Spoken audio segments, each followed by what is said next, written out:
नमस्कार, आप देख रहे हैं खबरी चौक।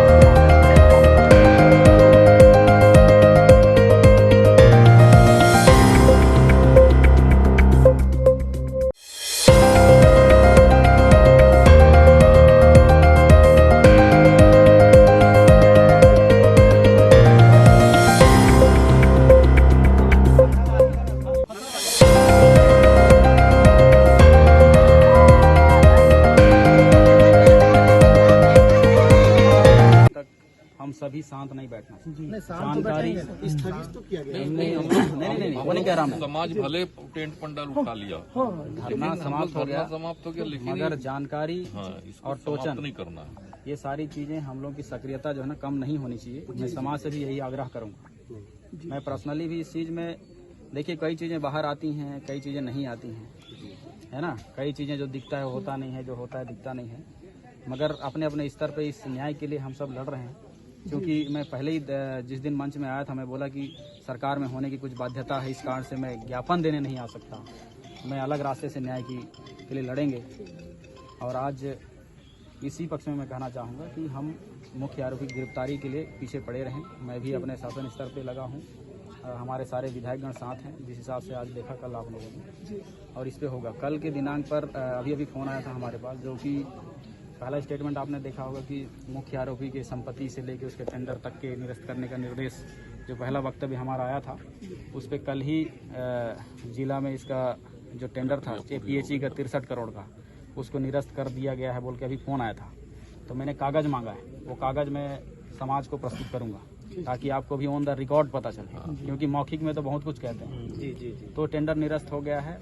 अब उस पर अगला जो कार्रवाई है कि अनियमितता व वसूली, उस कार्रवाई की ओर आगे बढ़ेंगे। क्योंकि देखिए, अपराध करना और जेल चले जाना ये निदान नहीं है। मैं समझता हूँ अपराधी के प्रति एक नज़ीर ऐसा स्थापित होना चाहिए कि अन्य कोई भी अगर ऐसा अपराध करने की मशक्कत कर रहा है, वो डरे कि इस तरीके से हो सकता है। अन्यथा क्या है, अपराधी को जेल भेज देंगे, वो हाई कोर्ट सुप्रीम कोर्ट तक जाके अपना पेंचदा अपना के जमानत ला सकता है। लेकिन इतने बड़ा कृत्य करने के बाद अगर उसको आर्थिक क्षति ना हो, तो फिर वो उसी आर्थिक ताकत के बल पर लड़ेगा।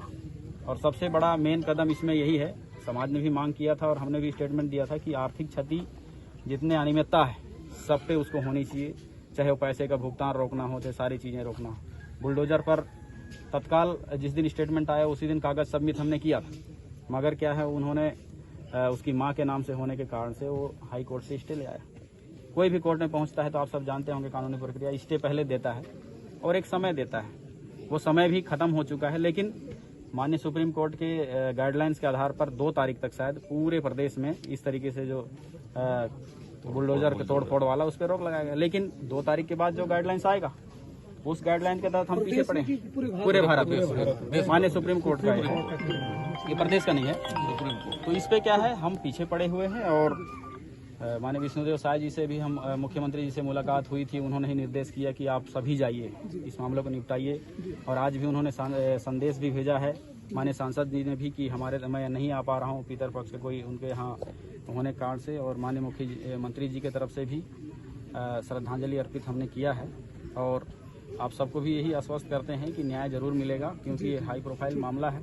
भले ही चूक हुई, और इस चूक में जो शामिल है, मैं खुदे शर्मिंदा मैं महसूस करता हूं कि मुझे भी मिसगाइड किया गया बीच में।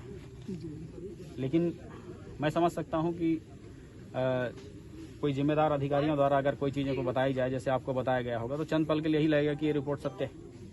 लेकिन शक पैदा होने के बाद जिस हिसाब से समाज के तरफ से भी और सभी के तरफ से जब घुसा गया, तो उसके सारी बातें माननीय विधायकगणों को पता है कि इसमें कितना चिंतित रहे हैं। क्योंकि ये केवल और केवल एक हत्या नहीं है।